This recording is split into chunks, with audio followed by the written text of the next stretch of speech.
Welcome to Blessed Man Meditations. My name is Andy. On this YouTube channel, I offer thoughtful responses to skeptical objections to the Christian faith. I likewise edify the saints by equipping them to provide an answer for the hope that lies within them. I hope that you find value in my work. Please like my videos, send me comments, and please subscribe. Let's work together to contend earnestly for the faith that's been once for all delivered to the saints. Blessed Man Meditations is where we provide answers to the intellectual side of Christianity and equip Christians to provide a defense for the hope that is in them. Today on Blessed Man Meditations, we continue looking at Is Atheism Dead?, the book by Eric Metaxas, the best-selling author whose books have been translated into 25 languages. Metaxas hosts a nationally syndicated radio show and acclaimed conversation series, Socrates in the City. He's a prominent cultural commentator whose work has appeared in the New York Times, the New Yorker, the Atlantic, and the Wall Street Journal. Some time ago in the Wall Street Journal, Metaxas wrote an article talking about the scientific evidence for God. That is a link to the article right here. Today we continue looking at part 3 of Is Atheism Dead by Eric Metaxas. Part 3 is entitled What is Truth? This is the 22nd chapter. We talk about how faith and science are best friends forever in chapter 22. Science and faith intersect. Science, like two pieces of a puzzle. Science and faith shake hands. Anyone who ever got near the writings or perorations of the New Atheists has heard over and over that science and faith are sworn enemies. Yes, they say that that faith or quote unquote superstition cannot mix with science. They talk as though they have the corner on truth and science, and they talk as if science is the source of all truth. That truth can only come from the discipline of science, and that is just a mistaken claim. It's an arrogant claim, and it's untrue. In fact, it's as untrue as any falsehood could be. That science and faith are sworn enemies. It is the fact that the statement that science and faith are enemies is as true as anything. And we will see that science and faith actually complement each other very well. But the idea that science and faith are enemies has been in our culture since at least the Scopes trial in the 1920s, and the New Atheists and their acolytes have shouted it like a marketing slogan, which in some ways it has been. Yes, they call science the way to reason and quote-unquote religion the way to superstition. Some of them must have known they were cynically exploiting the general cultural ignorance on the subject. Right. Most lay people won't investigate the claim that science and faith are enemies. They won't. They won't take the time to see just how inextricably intertwined science and faith actually are. But they also gave the impression of being afraid that if they stopped beating the drum of this idea for a moment, the scientists, those who make scientism their religion, they are afraid that if they stop beating the drum of the idea that science and faith are enemies, that some innocent child along the parade route might pipe up that it was a lie and expose the idea for the fig leaf apron that it was. Yes. The problem is most people are undiscerning about the claim that science and faith are sworn enemies. Most people are like an ostrich burying their head in this. Many people, let me not say most people, I want to alienate my listeners. Many people are like an ostrich who tries to bury its head in the sand to hide when they really can't hide by merely burying their head in the sand. Most people hide behind the veneer of scientism. They don't investigate the claims of scientism, the religion for what it is. scientism, the religion that scientism is, and they don't see the problems with it, how science and faith are actually very, very closely linked. And you see people in the contemporary scene, such as, say, John Lennox, who say that it's his faith that enables him to do science. You see people speaking against this false idea. Stephen Meyer comes to mind, a scientist who is a Christian. James Tour. They show that they are right, that science and faith can mix, and that science and faith do mix, and that we shouldn't listen to the people who say that we shouldn't believe the people that say that science and faith can't mix. So,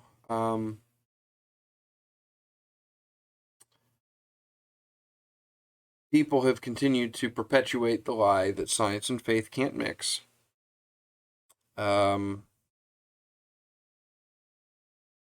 Since they're not advancing this canard within earshot at the present, we should review the facts of the matter and see how badly many of us have been taken in on this subject. To this end, there are 4 basic points.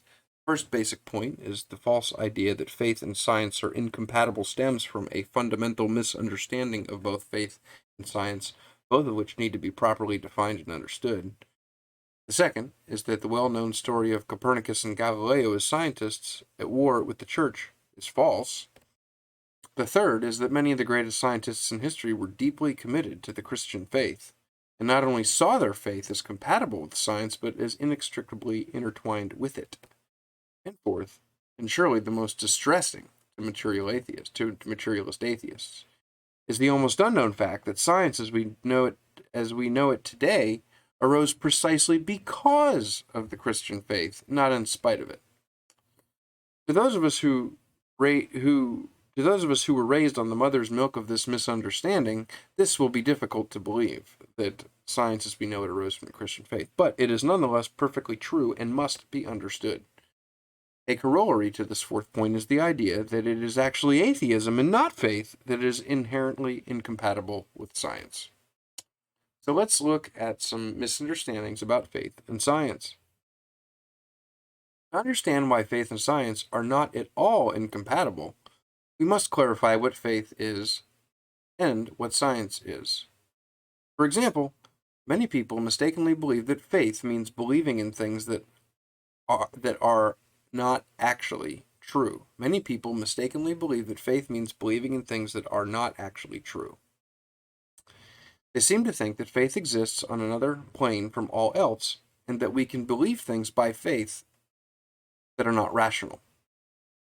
This is completely false, but it is another false idea that the new atheists have exploited. The new atheists have exploited the false idea that to believe things by faith is not a rational thing to do. Of course, there are many beliefs, including religious beliefs, that are simply wrong, and thinking people are simply obliged to separate them from beliefs that are true. But the new atheists stubbornly refused to do this, and absurdly lump all religious beliefs together, refusing to look at the facts, refusing to look at the evidence, refusing to investigate anything that can't be looked at under a microscope. Ironically, this puts them in the same category as the enemies of Galileo, who refused to look through his telescope, fearing the facts might change their hide-bound opinions. So, of course, any educated person of faith knows there are elements of any faith that are challenging to believe, but no thinking person would say it doesn't matter whether those things are true. There are numerous stories of once atheists. In fact, we read of some of them in Metaxas's very book here. Numerous atheists who have investigated the claims of Christianity, or who have had a personal encounter with Christ himself, and through encountering the evidence and examining the evidence, they have changed from a place of unbelief to a place of belief. It's John Lennox who says that he believes because of the evidence. Truth inescapably matters. Some religious beliefs, like the resurrection of Jesus from the dead, are difficult to believe. But no one who's a Christian could say it doesn't matter if it actually happened. Right. Either Jesus rose from the dead or he didn't. And if he did rise from the dead, that means that Christianity is true. And like Paul told the Philippians, he is Lord and every knee will bow to him. Or if he did not rise from the dead, then this life is all there is and nothing really matters. Let's just have as much fun as we can in this life, and this life is all there is, and that will be the end. But if Jesus rose from the dead, since Jesus rose from the dead, and we talk about the evidence of that on other videos, the evidence for the claim that Jesus rose from the dead, we talk about that in other videos on this channel, then this life is not all there is, and we are accountable to God. But there are other religious beliefs that are difficult to believe because they are actually not true. So we should not believe in those beliefs that are not actually true. For example, the New York-based writer Julia Day gives us the following summation of a Norse creation story, which few would think compatible with scientific and historical accounts of things. No one reading this Norse creation story today could say they believe it. Quote, "There was nothing in the beginning, not sand, sea, heaven, or earth. But then there was Niflheim, the mist home. From the mist home came 12 rivers. When the rivers spread north, they froze, and everything was ice. From the ice came Ymir, the first frost giant. Ymir was not a god, and he eventually turned evil. A cow formed from the ice that created Ymir, and from her teats came enough milk to feed 4 rivers. Ymir fed on the rivers, and the cow fed on the salt and the ice, and after she licked the ice for 3 days straight, a man named Buri emerged. Buri had a son named Bor, and Bor had 3 sons. One of his sons was Odin, the most powerful god of all. Evil Ymir and the 3 sons of Bor had a showdown, but eventually Odin and his brothers prevailed. Ymir's blood became the sea, which drowned all but one of the frost giants. Bor's sons dragged Ymir's corpse into the middle of Ginnungagap. His bones became rocks, his hair became trees, his skull became the sky, and his brain became the clouds. They used his eyelashes to keep the other giants away. Don't ask us why or how that worked. Then Bor's sons turned 2 logs into a man and a woman, and the man and woman created 2 children so beautiful that the gods became jealous. They pulled the boy, the moon, and the girl's soul up into the sky and enslaved them forever. Soul will forever drive the chariot that carries the sun, and the moon the chariot which, you guessed it, carries the moon. That is an origin story, a Norse creation story. The idea that the new atheists would throw a story like this into the same category as the entire Bible, that obviously legendary fictitious story, same category as the entire Bible, which is a vast library of historical chronicles, parables, narratives, poetry, and pastoral letters, among other things, is both silly and lazy. I mean, we've spent a great deal on this channel in chapters from this book and other books examining the historical, archaeological, and other scientific evidence for Christian theism. So, in support of the biblical account, we do have the historical chronicles. We do have textual criticism that is done for the veracity and validity of the New Testament and the Old Testament. In fact, there's one chapter from the New Evidence that demands a verdict on the reliability of the New Testament. There's a chapter in I Don't Have Enough Faith to Be an Atheist in this channel, on this channel, that deals with the reliability of the New Testament. There's going to be a chapter, Lord willing, one day on the reliability of the Old Testament on this channel from the New Evidence verdict.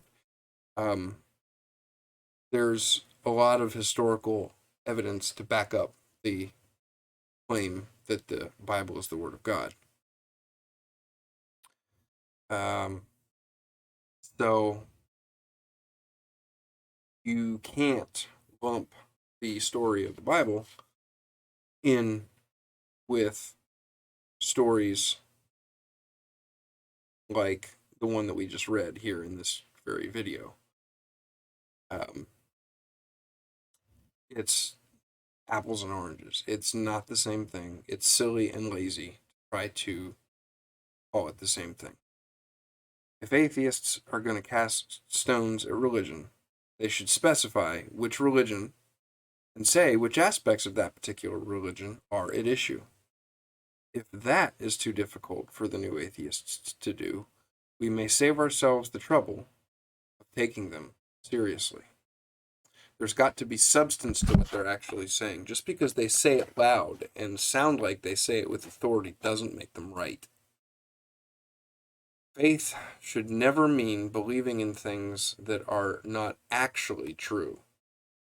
As we mentioned, Christians unequivocally believe that Jesus rose from the dead, but they also understand that the resurrection of a human being from bodily death is neither easily understood nor easily believed. They know that if it happened, it's a miracle. Like the Big Bang, it defies everything we know from science. But there's too much evidence for us to ignore things like the Big Bang or the resurrection of Jesus from the dead. Whether Jesus rose from the dead or not does matter. If Jesus did not rise from the dead, the entire Christian faith falls apart.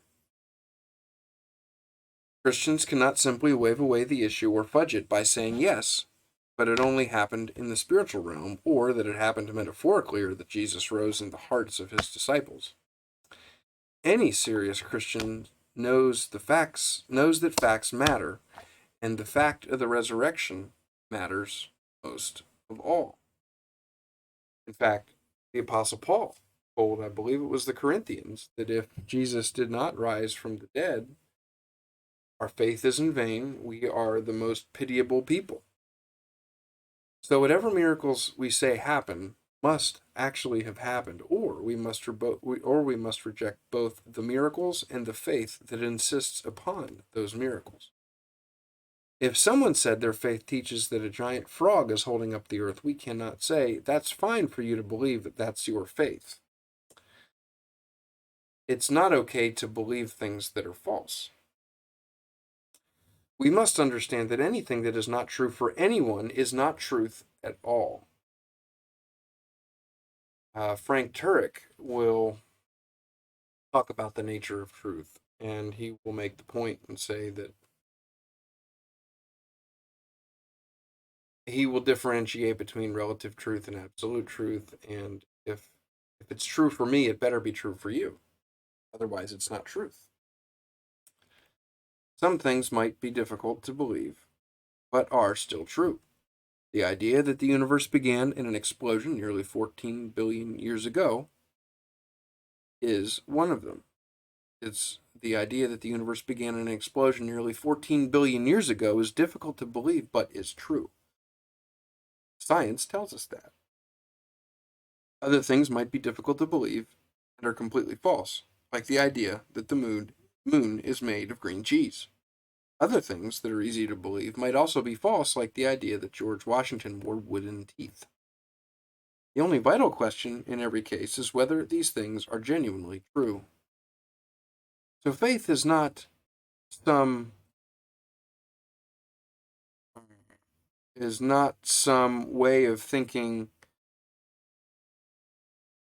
that we can assert things that aren't true. We can't just assert things that aren't true and say that that's our faith. So what is faith?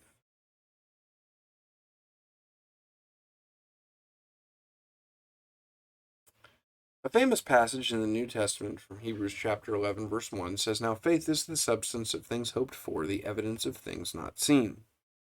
This is likely among the most misunderstood sentences ever written.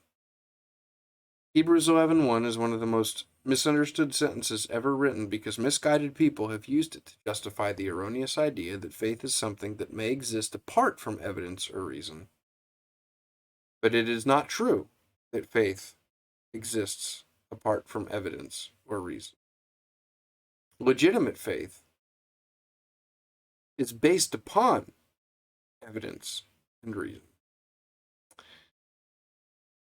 Legitimate faith, faith in Christianity, faith in Jesus, faith in the God of the Bible, faith that the Bible is the Word of God, faith in the general tenets of historic Christianity is not misguided. It is based on sound evidence and valid reason. But the statement does mean, the statement, faith is the substance of things hoped for, the evidence of things not seen, means that faith engages with other kinds of evidence. Faith engages with another kind of evidence than we usually expect. The other kind of evidence is not apprehensible with our eyes. Or for that matter, the other kind of evidence is not something we can take with our other senses as we can take other things. But all of us rely on that other kind of evidence all the time. All of us rely on this type of evidence that is not apprehensible with our eyes all the time. We do not only interact with the world through our five senses.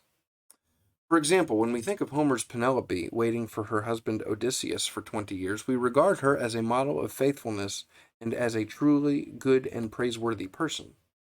But why do we think of Homer's Penelope as a truly good and praiseworthy person? Is it because despite the lack of evidence that her husband is alive and will return to her, she nonetheless believes that he will return to her? Because she does have evidence.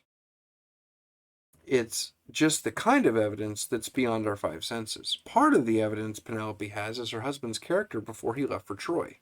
Penelope's evidence is based on the previous life of the man she knew and lived with and loved, but whom she now cannot see or touch. But it is real nonetheless. The evidence that Penelope has that her husband will return to her is based on things that have occurred in her life up to that point. And that evidence is real. And so we can draw the same comparison about faith in God. The evidence that faith in God is rational can be deduced from multiple means. One is creation. Creation shows there's a creator. Design shows there's a designer. The reality of an absolute moral standard demonstrates that there's a moral lawgiver. The evidence for Jesus of Nazareth, that he was a historical person, that we have testimony about the things that he did and said, and witnesses to his resurrection. We have 27 independent documents in the New Testament testifying to the veracity of Christ. We don't have one book, we have 27 letters that are put in one binding. It's not one source, it's multiple sources put together.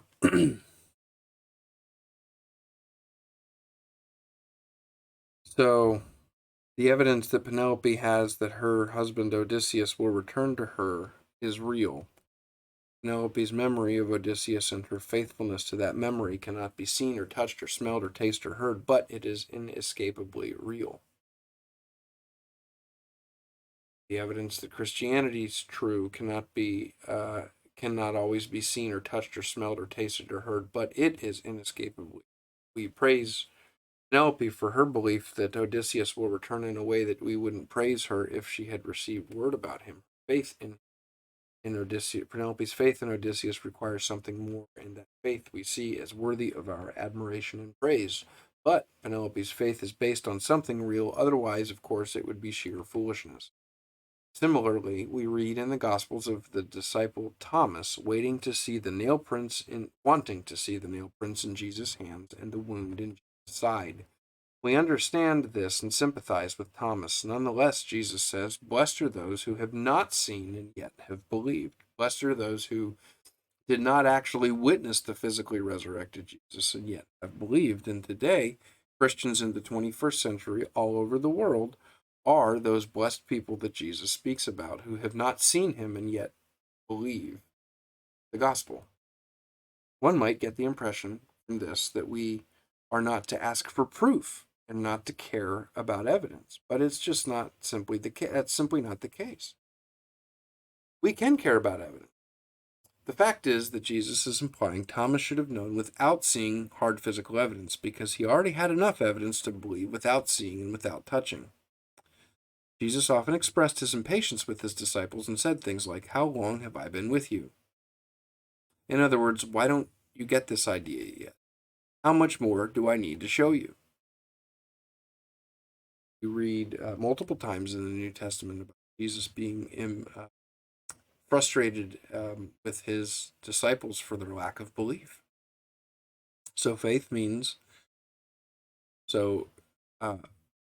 part of the answer to the question of what is faith is that faith means understanding something and seeing what we should see based on what we've already seen. When you're a Christian for a period of time, you begin to see the world in a different way than you used to see the world. You can appreciate beauty. A Christian can appreciate beauty in a way that a non-Christian can't. Say that a non-Christian can't appreciate beauty, but it's different. A Christian in a marriage will have a different type of relationship with their spouse than a non-Christian would have.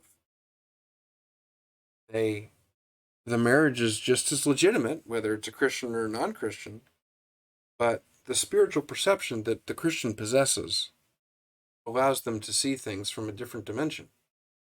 Same goes with parenting. Other types of relationships.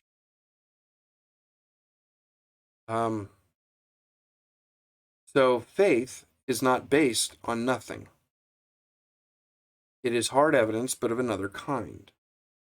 So the idea that faith is a leap in the dark makes faith sound like it is based on nothing and is foolish. But God does not want us to be foolish. We might better say that faith is a leap into the light. Faith is a leap in the direction of truth and life and light. Faith is not an idiotic leap away from rationality and good sense and logic and truth. Faith is a wise leap that includes all these things. Faith is a wise leap that includes rationality and good sense and logic and truth. But that often goes beyond them. Faith often goes beyond rationality, good sense, logic, and truth, to where mere rationality and good sense and logic and truth can't reach. In other words, faith is usually a leap away from cynicism. We've all met someone who's bitter and who has been burned by life and is so wounded that they vow never to be taken in again. So they harden themselves to the point of stepping away from the innocence of children. And in dedicating themselves never to be fooled again, they can become fools of another kind. If we insist that the only way we can really know anything is by science, we limit our scope of knowledge severely. Science cannot tell us what wisdom is. Science cannot tell us what goodness is. But who would suggest that wisdom and goodness are nothing? No culture in human history would think that wisdom and goodness are nothing, but this is what the new atheists have said many times.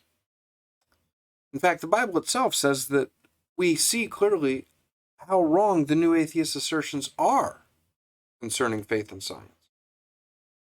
Writing in the middle of the first century in a letter to the Christians in Rome, the Apostle Paul said in chapter 1 of Romans, verse 20, "For since the creation of the world, his invisible attributes are clearly seen, being understood by the things that are made, even his eternal power and Godhead, so that they are without excuse."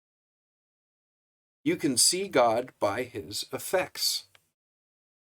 One noted apologist says it that way. You can see God by his effects, and you can see his effects in the things that are made. Jesus said to Nicodemus, when the wind blows, you can't see it, but you can see its effects. Just like the Spirit.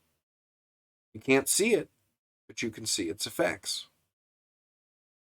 In other words, not to be able to see beyond the material world to the author of that world, or to see how that world expressed his character, is simply willful ignorance. Not to be able to see beyond the material world, to be stuck in materialism, to fail, to willingly harden oneself, to willingly blind oneself to the author of that world, to see how that world expressed his character, is willful ignorance. It does not take a genius to make this observation, although Paul certainly was a genius. King David, in the Old Testament, said virtually the same thing a millennium earlier, in the beginning of Psalm chapter 19. David said, "The heavens declare the glory of God, and the firmament shows his handiwork. Day unto day utters speech, and night unto night reveals knowledge. There is no speech nor language, whether their voice is not heard. Where their voice is not heard, their line has gone out through all the earth, and their words the end of the world." David said you could look up in the sky and know there's a God. As days turn into nights, and months and seasons, it shows that there is a divine superintendent overseeing the world. Both of these biblical writers, Paul and David, are saying that God makes an argument for himself through the material world. The material world is evidence for him and for his character and nature, and we may investigate it to discover more about him and the world beyond the material, too. So the new atheist's unwillingness to see what genuine faith is mostly a posture. It simply cannot stand up to reason. Their definition of faith is a false definition. Now let's talk about faith and reason. Returning to the miracle of Jesus' resurrection, the Apostle Paul makes exceedingly clear that if it actually did not happen, those of us who profess to be Christians are pitiable. I made reference to that earlier in this. He says that we can trust and must only believe, the Apostle Paul says that we can and must only believe what is true. Paul says that he previously told them in Corinth that Jesus was buried and rose again the third day. It must have happened and happened literally, or everything about the Christian faith becomes meaningless. Paul goes on to say that Jesus was seen after his resurrection by Peter and the other apostles, and then says that Jesus was seen by over 500 Christians at one time. He also says that most of those who witnessed these things are still living and could therefore presumably be questioned about what they saw. Yes, those to whom Paul was writing in Corinth had the privilege, the opportunity to know who some of these witnesses were that Paul referred to, and could have asked and verified these witnesses with these witnesses themselves. They could have verified the veracity of Christianity that way. Paul does not hedge his bets. The scientific term for something like the resurrection is usually called a singularity. Like the Big Bang, we might know it happened, but we do not know enough to explain it exactly, nor can we recreate it as we would an experiment in a lab. Yes, there are plenty of scientists, even atheistic scientists, who will insist that the Big Bang happened, and they will have agreement with theists in that way. But they can't recreate it like other scientific experiments can be recreated. But that doesn't stop them from believing it. So if we can continue to believe the Big Bang based on the evidence that we see that is indicative of the Big Bang occurring, why can't we use the same principle to use the evidence that we have for the veracity, the historicity of Jesus, the New Testament reliability, the evidence for the resurrection? Why can't we make the same deductive conclusion that Christianity is true based on the objective evidence for the resurrection? Seems like a reasonable association to me and to many other people who have investigated the claims of Christianity. Yet we know what we know. And again, if it turns out that this thing we claimed happened ever can be shown not to have happened, we must go with the facts. Paul even writes that if the resurrection did not actually happen, Christians are, all men, the most pitiable. I feel sorry for Christians if the resurrection didn't really happen, because they're giving their lives to a cause that is they would be the biggest hoax ever. The facts and the truth matter. Those most serious about faith. But Christians don't believe that the resurrection is a hoax. Christians believe that the resurrection really did happen.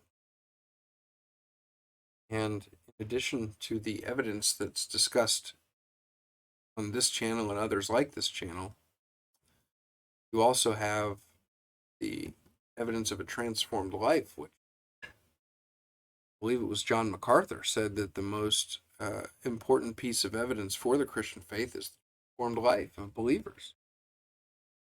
In another letter written to his young charge Timothy, Paul says, "But reject profane and old wives' fable, and exercise yourself toward godliness." Can it be clearer that this historical figure,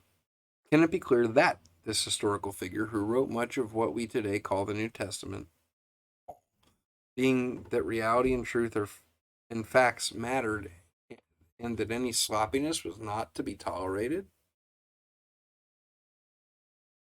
Okay, so Paul believed that reality and truth and facts mattered. Sloppiness was not to be tolerated. And can it be far from the truth that the misrepresentations of the new atheists on this score are themselves closer to old wives' fables than to rational arguments? And that the four horsemen and their ideological cavalry have spread their stories with the same inattention to the consistency that we find in idle and scurrilous town gossips?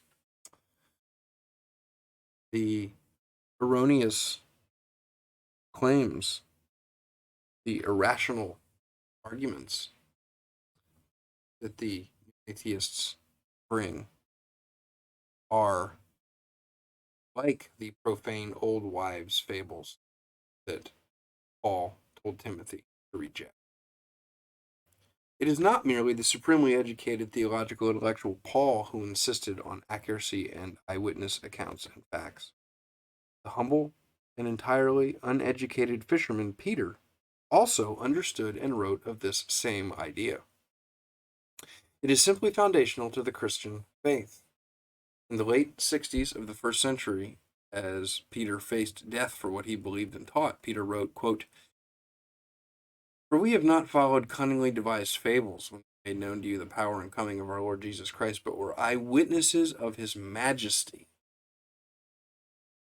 Peter was an eyewitness, and he wrote where he was crucified upside down because he didn't want to be crucified like his Lord.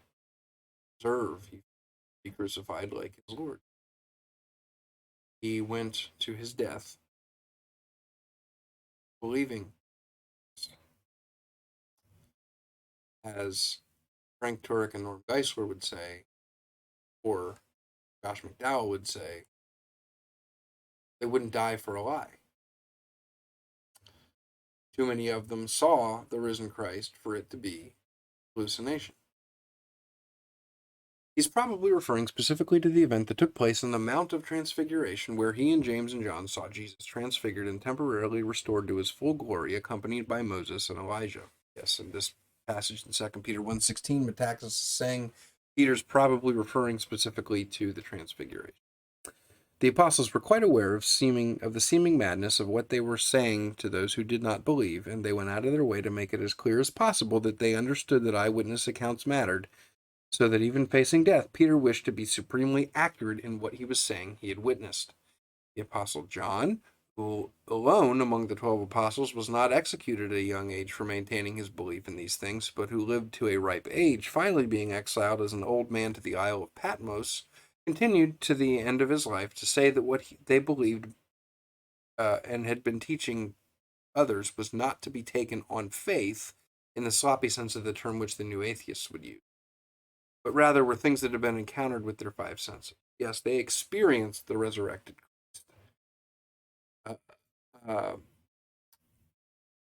They experienced the resurrected Christ in a tangible way, in an objective way, in a way that science would be pleased with, using the criticism that atheists use with claims of Christianity.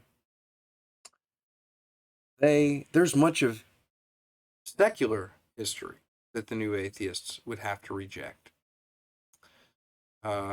because, as we've seen at other times on this channel, Jesus is better attested as a historical figure than other historical figures about which there is no disagreement. That John wrote, which was from the beginning, which we've heard, which we've seen with our eyes, which we've looked upon and our hands have handled. 1 John chapter 1, verse 1. John had been there when Jesus was transfigured on the mountain, and had been there when Jesus did his countless miracles. John had been there when Jesus was crucified, and John was the first disciple to sprint to the tomb and find it empty, with the grave clothes lying in such a way that they could not have been lying unless the body in which they were so carefully wrapped had miraculously escaped. He knew most people could never believe him, but what choice did he have except to explain as carefully as he could what he had seen and leave it at that? And of course, John and the others had seen the resurrected Jesus innumerable times. They had been with him and had spent years with others who had been with him and spoken with him after his resurrection. Why would these men and innumerable other men and women go to their deaths for a preposterous lie? Yes, we hear about this in other material that's discussed in this channel. I think in the chapter in the New Evidence that demands a verdict on the evidence for the resurrection, I believe there is talking about not believing people aren't going to die for a lie. That might even be discussed in I Don't Have Enough Faith to Be an Atheist. But in case anyone doubted how they understood things, they over and over made the claims that they had themselves seen these things with their own eyes, so that those who knew them to be neither mad nor liars would believe what they were saying. Yes, the disciples were reliable witnesses. They were reliable sources of this historical event. They could have, when things got tough and they were presented with the choice to either recant and live or continue and die, they died martyrs' deaths. All but one, all but John, died martyrs' deaths. You're not going to die for a lie. You're not going to die for something you know is a lie. You're not going to die for something you know is a lie. So that is the end of chapter 22. Next time we will look at chapter 23, the boundaries of science. More than meets the eye. So, thank you for tuning in tonight on Blessed Man Meditations, chapter 22 of Is Atheism Dead by Eric Metaxas. Please like, comment, and subscribe, and I hope you have a blessed rest of your day.